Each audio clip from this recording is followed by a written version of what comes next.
From Global's newsroom at 11 o'clock, breaking news tonight, 4 children have died after a fire at a house in South London. Around 60 firefighters were called to the mid-terrace building in Collingwood Road in Sutton this evening. Crews in breathing apparatus went in and brought the children out, but they couldn't be saved. The cause of the fire is under investigation.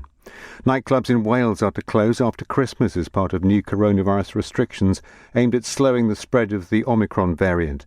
LBC's Daniel Bevan reports. The new measures come in after Boxing Day. Until then, people are strongly advised to take extra precautions, like doing lateral flow tests before seeing family and friends. From the 27th, nightclubs will be forced to shut, and there'll be new restrictions for businesses and workplaces. Daniel Bevan for LBC in Cardiff. The hospitality sector is appealing for more government help as COVID restrictions and illness have led to lost business for pubs and restaurants during the crucial Christmas period. The Chancellor has cut short a trip to the US for talks.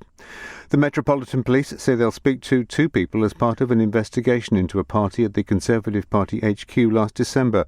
Officers are looking at possible breaches of COVID restrictions in place at the time, but police won't be investigating alleged parties at Downing Street, despite newspaper claims the Prime Minister attended an outdoor event in May 2020. Polling stations have closed in the parliamentary by-election in North Shropshire. The vote was triggered by the resignation of Tory MP Owen Paterson last month.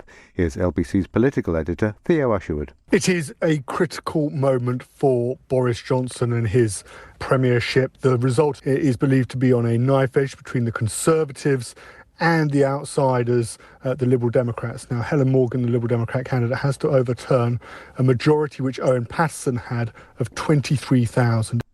Interest rates are going up for the first time since the pandemic began. The Bank of England is increasing its base rate from 0.1% to 0.25% after inflation hit the highest level for 10 years. LBC's business commentator Declan Curry says some business leaders say the change won't keep a lid on rising costs. An increase in interest rates is not going to speed up the delivery of parts or uncover new lorry drivers, which are some of the key factors behind the current surge in inflation. The bank argues that it might deter companies from turning today's higher costs into next year's higher wages. LBC weather, some patches of frost and fog overnight, many southern areas remaining cloudy and fairly mild. Tomorrow some sunshine for Scotland, mostly cloudy skies further south, a high of 10 degrees. From Global's newsroom for LBC, I'm Andy Ivey.